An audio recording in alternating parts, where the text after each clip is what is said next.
Praise Lord. എല്ലാവരും സുഖമായിരിക്കുന്നു വിശ്വസിക്കുന്നു. ഇന്നത്തെ ഈ വീഡിയോ ദൈവവചനം എങ്ങനെ ധ്യാനിക്കാം എന്നുള്ളതിനെ കുറിച്ചാണ്. നിങ്ങളിൽ ഭൂരിഭാഗം പേരും ദൈവവചനം ഒത്തിരി വട്ടം വായിച്ചിട്ടുള്ളവരായിരിക്കും. ഉൽപ്പത്തി മുതൽ വെളിപ്പാട് വരെ ഒത്തിരി പ്രാവശ്യം വായിച്ച് കംപ്ലീറ്റ് ചെയ്തിട്ടുള്ളവരൊക്കെ ഈ വീഡിയോ കാണുന്നുണ്ടായിരിക്കും. പക്ഷേ ഒരു ചെറുകഥ പോലെയോ നോവൽ പോലെയോ വായിച്ച് തീരുമാനമുള്ളതല്ല ദൈവവചനം. ദൈവവചനം നാം പ്രാർത്ഥനയോടെ ദൈവസന്നിധിയിലിരിക്കുമ്പോൾ ദൈവത്തിൻ്റെ ആത്മാവ് നമ്മോട് വ്യക്തമായി ദൈവവചനത്തിലൂടെ സംസാരിക്കും.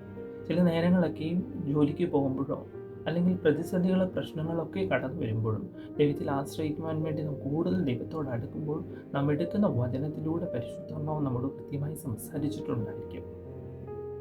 യഥാർത്ഥമായി ദൈവവചനം ആഴമേറിയ നമ്മോട് ഇടപെടുന്ന ഒന്നാണ്. അത് പ്രസംഗത്തിലൂടെ മാത്രമല്ല, നമ്മൾ സ്വസ്ഥമായിരിക്കുമ്പോഴും നാം ദൈവവചനം എടുത്ത് ധ്യാനിക്കുമ്പോഴും ദൈവവചനം കൃത്യമായി നമ്മോട് സംസാരിക്കും. ദൈവവചനത്തിൽ പറയുന്ന പോലെ അത് ഇരുവാഴ്ത്തിലുള്ള ഏതു വാളിനേക്കാൾ മൂർച്ചയേറിയതൊന്നാണ്. അതേ പരിശുദ്ധാത്മാവ് നമ്മോട് ദൈവവചനത്തിലൂടെ ശക്തമായി നമ്മോട് സംസാരിക്കും. നമുക്ക് ഇന്ന് എങ്ങനെ ദൈവവചനം ധ്യാനിക്കാം എന്നുള്ളത് നോക്കാം. ഞാൻ ഒരു ഉദാഹരണമായിട്ട് ഞാൻ ഇന്ന് നെഹമ്യാവിൻ്റെ പുസ്തകം എടുത്ത് പറയുവാൻ ആഗ്രഹിക്കുന്നു. 1-ാം അധ്യായത്തിൽ മുതൽ ഞാൻ കണ്ടിന്യൂസ് ആയിട്ട് വായിക്കാൻ ആഗ്രഹിക്കുന്നുവെങ്കിൽ ഞാൻ ചോദിക്കേണ്ടത്, ദൈവസന്നിധിയിൽ ഞാൻ പ്രാർത്ഥിക്കാൻ തുടങ്ങും, ദൈവമേ, ഞാൻ ഇന്ന് ഒരു പുതിയ തീരുമാനത്തോടുകൂടെ ഈ അധ്യായം എടുത്ത് വായിക്കുവാൻ ആഗ്രഹിക്കുന്നു. ദൈവത്തിൻ്റെ ആത്മാവ് എന്നോട് സംസാരിക്കുന്നു. നിങ്ങൾ ഓരോ വാക്യങ്ങളും വായിച്ച് ധ്യാനിച്ചു വരുമ്പോൾ നിങ്ങൾ ഇന്ന് അനുഭവിക്കുന്ന കാര്യങ്ങൾ, ഇന്ന് എന്തൊക്കെ പ്രതിസന്ധികളിലൂടെ കടന്നു പോകുന്നത്, അല്ലെങ്കിൽ വരും ദിവസങ്ങൾ എന്തൊക്കെയാണ് നിങ്ങൾ നേരിടേണ്ടത്, അതിന് മറികടക്കേണ്ട കാര്യങ്ങൾ, തീർച്ചയായും പരിശുദ്ധാത്മാവ് നിങ്ങളോട് ഓരോ വാക്യത്തിലൂടെ അതിന് മറുപടി പകർന്നു തരുവാനായിട്ട് നിങ്ങളിതൊന്ന് ട്രൈ ചെയ്ത് നോക്കണം. ഏത് അധ്യായം എടുത്ത് നിങ്ങൾ വായിക്കാൻ ആഗ്രഹിക്കുന്നു, ആ വാക്യത്തിനകത്ത് ഒരു വാക്യമെങ്കിലും ദൈവം നമ്മോട് സംസാരിക്കും. ശതാധിപൻ യേശുവിനോട് ചോദിക്കുന്ന ചോദ്യം ഉണ്ട്.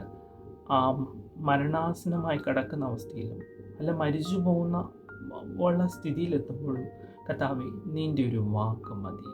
തീർച്ചയായും ഒറ്റ വാക്കിലൂടെ ദൈവം നമ്മോട് സംസാരിക്കും.